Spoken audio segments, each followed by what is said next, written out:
സംസ്ഥാനത്തെ റാഗിംഗ് തടയാൻ കർശന നടപടി ആവശ്യപ്പെട്ടുകൊണ്ടുള്ള പൊതുതാൽപര്യ ഹർജി ഇന്ന് ഹൈക്കോടതിയിൽ.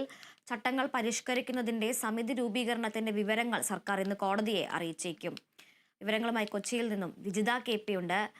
വിജിത, ഇത്തരത്തിൽ ഒരു റാഗിംഗ് വിരുദ്ധ നിയമത്തിൽ ചട്ടഭേദഗതി കൊണ്ടുവരുന്നത് സംബന്ധിച്ച് വലിയ ചർച്ചകൾ നടന്നിരുന്നു. പ്രത്യേകിച്ചും കഴിഞ്ഞ മാസങ്ങളിൽ നടന്ന നിരവധിയായ ഉദാഹരണങ്ങൾ ആ ചർച്ചകൾ കൂടുതൽ ത്വരിതപ്പെടുത്താനും കാരണമായിട്ടുണ്ട്. ഇന്നിപ്പോൾ കോടതി വീണ്ടും അത് പരിഗണിക്കുകയാണ്. കഴിഞ്ഞ തവണ പരിഗണിച്ചപ്പോൾ ഒരാഴ്ചത്തെ സമയമേ അനുവദിക്കാൻ കഴിയൂ എന്നാണ് സർക്കാരിനോട് ആവശ്യപ്പെട്ടത്.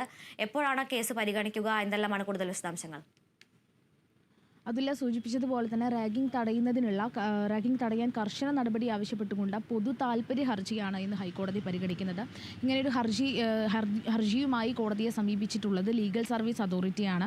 ഈ പറഞ്ഞതുപോലെ കഴിഞ്ഞ ഈ ഒരു കാലങ്ങളിലെല്ലാം തന്നെ നമ്മൾ കണ്ടതാണ് ഈ ഒരു പൂക്കോട് വെറ്റിനറി കോളേജിലെ റാഗിംഗ് അടക്കം അവിടെ മുതൽ ഇപ്പോൾ കഴിഞ്ഞ ദിവസങ്ങളിൽ നടന്ന റാഗിംഗ് കേസുകളെല്ലാം എടുത്തു നോക്കുമ്പോൾ വളരെ വലിയ രീതിയിൽ കൊല്ലാനും ചാകാനും വരെ മടിയില്ലാത്ത രീതിയിലേക്ക് റാഗിംഗ് എന്ന് പറയുന്ന അവസ്ഥ കോളേജുകളിലെല്ലാം മാറിയിട്ടുണ്ട്. ഇപ്പോൾ ഗവൺമെൻറ് കോളേജുകളിലാണ് ആണെങ്കിൽ പോലും ഇത്തരത്തിൽ റാഗിംഗ് നടക്കുന്ന സമയത്ത് സർക്കാരിനും ഏൽക്കുന്ന വലിയ അടി തന്നെയാണ്.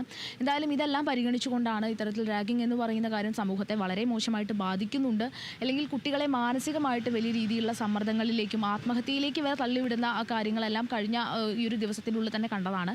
അപ്പോൾ അങ്ങനെയുള്ള കാര്യങ്ങളെല്ലാം പരിഗണിച്ചുകൊണ്ട് തന്നെയാണ് ലീഗൽ സർവീസ് അതോറിറ്റി ഇപ്പോൾ ഇത്തരത്തിലൊരു ഹർജിയുമായി കോടതിയെ സമീപിച്ചിരിക്കുന്നത്. അതുപോലെ തന്നെ ഈ ഒരു കാര്യത്തിൽ റാഗിംഗ് വിരുദ്ധ ആ ഒരു കാര്യത്തിൽ തന്നെ ചട്ടങ്ങൾ പരിഷ്കരിക്കാനുള്ള വിവരങ്ങളടക്കം ചട്ടങ്ങൾ പരിഷ്കരിക്കുന്നതിനുള്ള സമിതി രൂപീകരണത്തിൻ്റെ വിവരങ്ങളടക്കം സർക്കാർ കോടതിയെ അറിയിക്കാനുള്ള സാധ്യതയും കൂടുതലാണ് എന്നുള്ളൊരു കാര്യം കൂടി അറിയാൻ സാധിക്കുന്നുണ്ട്. അതുല്യ.